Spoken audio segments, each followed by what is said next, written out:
Cha kwanza kumshukuru Mwenyezi Mungu kwa kufanikiwa kupata hizo pointi 3, lakini zilikuwa ndani ya mipango yetu. Si mipango yetu kushinda kila mchezo, na tuko kwenye kiwanja chetu cha mazoezi tunajitayarisha kwa ajili ya kushinda kila mchezo. Kwa hiyo huu mchezo wa 4 tumecheza, michezo mitatu haikuwa mizuri sana. At least leo kidogo tunaanza kuja katika ubora, lakini kikubwa kupata pointi 3 ndio kitu ambacho tulikuwa kimetuleta hapa katika uwanja huu. Lile ulikuwa unalizungumzia kila siku kuhusu pressure ya wachezaji wako. Kwa mchezo huu hapa limefanya kazi kwa namna gani? Yes, leo tulikuwa tuko vizuri kidogo kwenye eneo hilo. Hata kama kiuchezaji umeona mechi zilizopita zote tulikuwa tunapoteza nafasi kipindi cha kwanza, karibuni nafasi 4, 5, 6 mpaka 7. Lakini leo naona tumetangulia leo dakika mapema kabisa goli 2 tayari tushaweka. Kwa hiyo zile goli 2 zimezenga confidence kwa wachezaji kuona yes, kumbe tunaweza na sisi tuko bora zaidi. Kwa hiyo ndio kilichosababisha tushinde goli 4 katika mchezo. Mguu mmoja hapa ni 8 bora. Hii inawajengea kitu gani? Sisi machampioni, unajua si machampioni wa mkoa na tulishasema na huku tunaenda kuwa machampioni. Kwa hiyo tunacheza kichampioni. Kwa hiyo wachezaji wanaelewa kabisa lengo letu toka kwenye kiwanja cha mazoezi, tunahitaji kitu gani. Sio tunakuja kushiriki. Sisi tunahitaji kuwa mabingwa. Yaani hilo ndio lengo letu. Kwa hiyo kila tunaposhinda mchezo unaofuata tunajitayarisha kwa mchezo mwingine. Na siku zote tunasema tunashinda mchezo wowote unaokuja mbele yetu. Kwa hiyo kwa leo niwapongeze sana. Performance ilikuwa nzuri pamoja na kiwanja kilikuwa sio rafiki. Nadhani mchezo ujao tutakuwa bora zaidi. Unajua mechi ndio inamhitaji mchezaji. Unaona mechi hii sasa hivi inatakiwa mchezaji wa aina gani. Kwa hiyo mechi ndio inamhitaji mchezaji. Unaweza kuona mchezaji tunaomtegemea kabisa katika mechi muhimu kabisa, kama anacheza dakika 20 30 akaja nje akaingia mtu mwingine. Pengine plani tu mwalimu kaangalia plani alikuja nayo, kwa hapa inatakiwa plani B. Plani B mchezaji huyu anatakiwa aje nje, huyu aende ili akafanye kazi fulani ndani. Kwa hiyo mabadiliko yote yanakuwa yanakuwa ya kiufundi zaidi. No, si hatuchezi tukia dakika kwanza mpaka dakika 90 namna hiyo hiyo. Tunaweza tuka take dakika 15, afu dakika 10 tukawa down kidogo, tunafanya recover ili tuweze kufanya pace tena.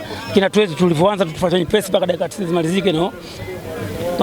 Hatutrain hivyo katika kiwanja chetu cha mazoezi. Lakini sasa ukiangalia katika dakika 15 za pili ambapo tunaconcede goli kama ni tatizo sasa. Sasa ukiangalia mechi iliyopita tunaconcede goli katika dakika kama hizo. Lakini pia leo ukiangalia tunaconcede goli katika kipindi kama hicho.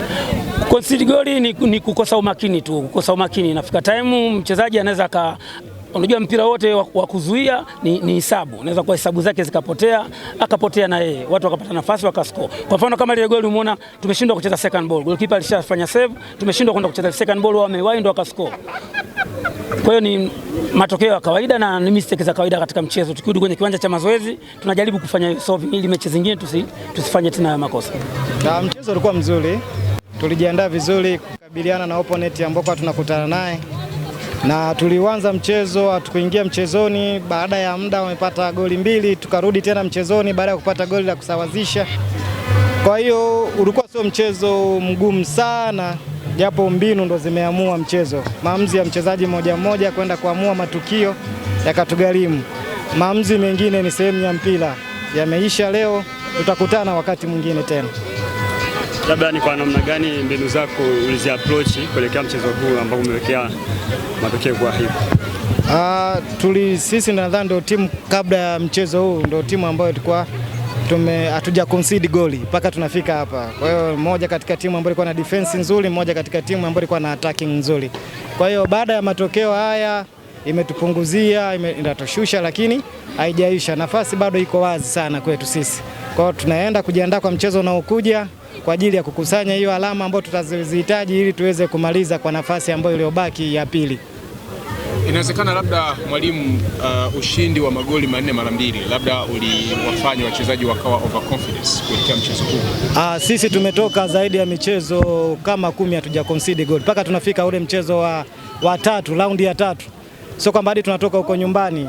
Ni timu ambayo ilikuwa moja hadi kwenye ligi ya mkoa huko. Kwa hiyo ni moja katika timu ambayo ina defense nzuri.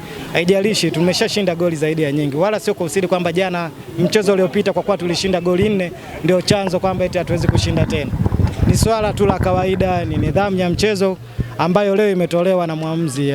Imekuwa kama haikuwa upande wetu sana. Haikuwa fair, lakini fair yake imeumiza upande mmoja zaidi. Ujiji Broadcasting Academy, excellence is our signature.